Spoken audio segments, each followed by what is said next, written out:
and panning. Should the U.S. government fund arts programs in schools? The answer is yes. I believe every type of art should be funded in schools. I think music in itself is healing. It's an explosive expression of humanity. It's something we're all touched by, no matter what culture we're from. Everyone loves music. Billy Joel. In high school, I was part of an orchestra that went to a national competition each year. My freshman year, we went to Texas and we won first place over hundreds of different orchestras throughout the country. The next year, we went back and we found that our budget had been nearly cut in half, and we were devastated. But mostly we were infuriated because not only was our budget cut, we found out that the football team had new jerseys and they had won 0 games the year before. Well, I know now that football teams have booster clubs that support and buy them jerseys and whatnot. It just makes me wonder why the arts aren't more supported and why they're often the first program to be cut. As a country, we need to understand the importance of arts and how beneficial they are to academics, social skills, and mental health. Even though the government isn't directly cutting the funding for arts, the extreme amount of budget cuts there are, the arts are often the first to go. Today I will tell you how music is beneficial in many ways. How it helps with certain life skills and it helps with academic learning, and how music can give emotional support to those who need it. I will tell you about the extreme amount of budget cuts that the U.S. government gives to the Education Department each year, and how the government should be funding the arts, but how the first step in achieving that goal is for the government not to cut the funding to the Education Department, but to give more funding. I will also give you ways to help out locally and nationally. So what's the problem? Schools are constantly undergoing budget cuts, and the arts programs are often the first to go. What I don't understand is why they're the first to go, because of how many benefits arts and music have to students everywhere. President Donald Trump has proposed a 5% budget cut to the Education Department in 2019. That would amount to around $3 billion. But what he doesn't know is that according to the Frontiers in Neuroscience, learning an instrument helps improve memory skills, it makes it easier to learn a foreign language, and it advances reading skills and executive functions. Music even helps with mathematic ability, because you count notes, and a lot of music theory is based on mathematical concepts.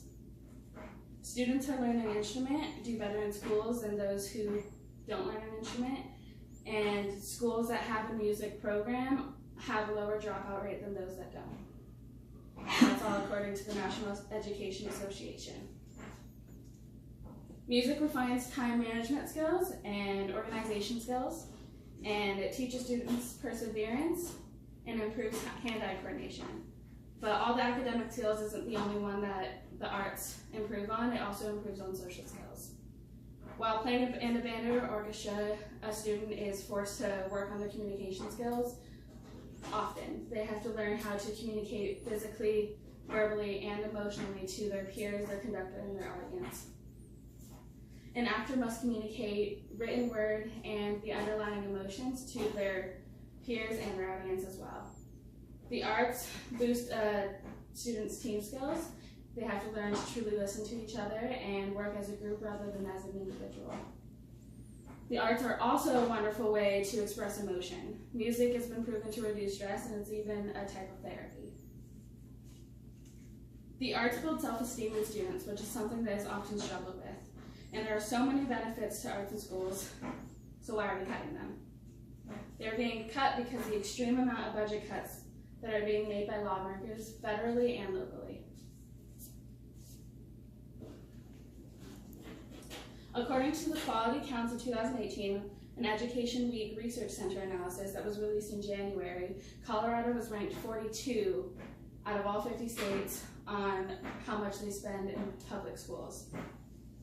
The budget cuts are different in each state, and according to the National Education Association, or the NEA, Arizona as the state has had the most extreme budget cuts in the U.S. They slashed their funding by 36.6% from 2008 to 2015. The teachers had mice in their classroom, and they are the ones that have to buy the traps to get them. They have plumbing that is often flooding, and they call their hallways poo pods. They have globes that have 2 Germanys on them. They have textbooks that have the last 10 elements added to the periodic table missing, and who refer to our current president as Ronald Reagan. There's 48 students to each classroom, and the school counselor has over 1,400 students to care for. So in addition to all the already the ridiculous amount of budget cuts that Arizona has had, there's also more students enrolled. The NEA shows that nationwide, the number of students that are enrolled in schools increased from 49.3 million students to 50.6 million students from 2008 to 2016. Yet, they're still cutting the budget. The budget in Arizona is so severe that they can't even fix those small problems or big problems, let alone save the arts programs.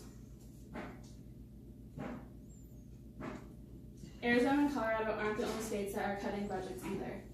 In Idaho, Kansas, Michigan, Mississippi, North Carolina, and Oklahoma, lawmakers have enacted tax cuts that cut tens or hundreds of millions of dollars from schools, and the arts programs go with those. In Oklahoma, lawmakers cut K-12 funding by more than 15% from 2008 to 2015. The pages of their 1990s textbooks are held together by duct tape, and the music programs are dwindling with that. According to a news article from 1993 in New York City, 2/3 of public elementary schools don't have any art teachers, music teachers, art classes, music classes, or even after-school activities like band or theater. So in a city that's known for its art programs, the budget cuts have almost completely severed them. And that was in 1993, and things haven't gotten any better. When we're cutting these programs from schools, we are cutting out a vital part of the education process and a way for these children to grow and gain these skills that will give them abilities to be successful, make them lifelong learners. We're also cutting out a way for children to process emotions and to heal themselves. So we need to save the schools, and we need to save the funding, we need to save the arts.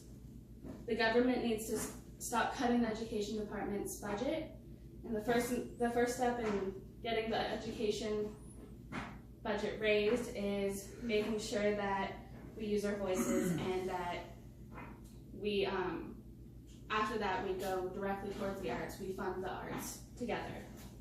So what I am proposing is that everyone has a voice, and we need to use our voices to stand up and to vote and to advocate for the arts.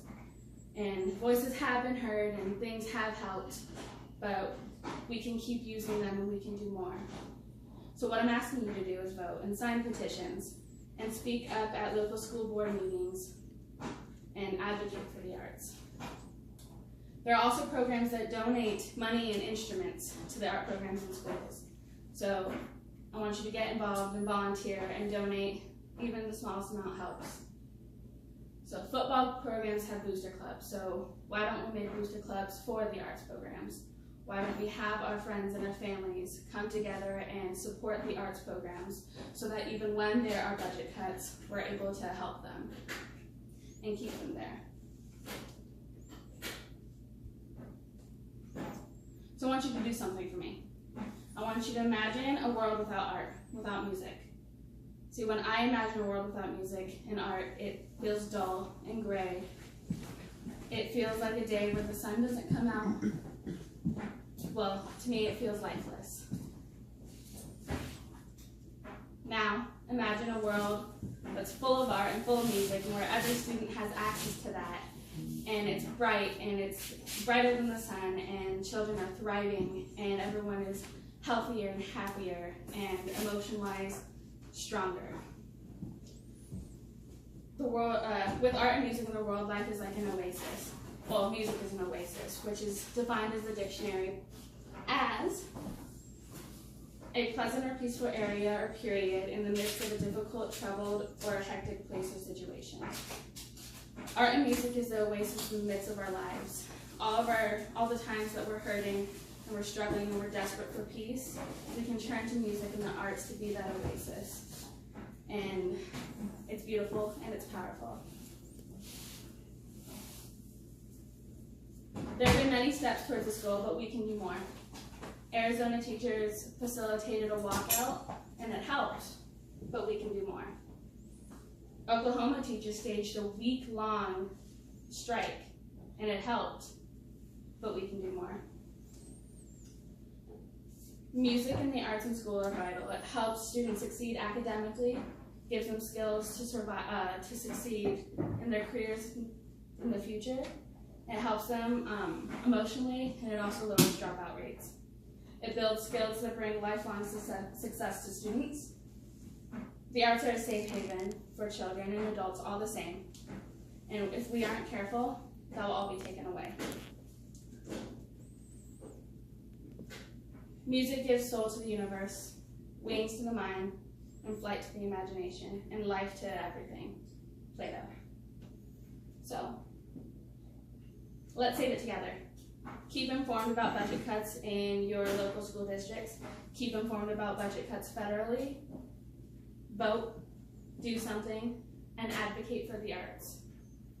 Go to these websites, sign the petitions to save the arts education, and go to vh1savethemusic.org. Donate. It gives money and instruments to programs that are suffering. So let's start saving the arts one step at a time. So here are my resources, so let's start to do something. Are there any questions? Should we be funding textbooks before the arts? Oh no! No, I don't believe so. We should not be funding textbooks over the arts, because when we're saving the music, it is lowering the dropout rates, and the way schools are funded is by enrollment. So if we keep the kids in school, the schools will get more money, and they'll be able to fund the new textbooks and fix the hallways and get the new globes. Thank you. You're welcome.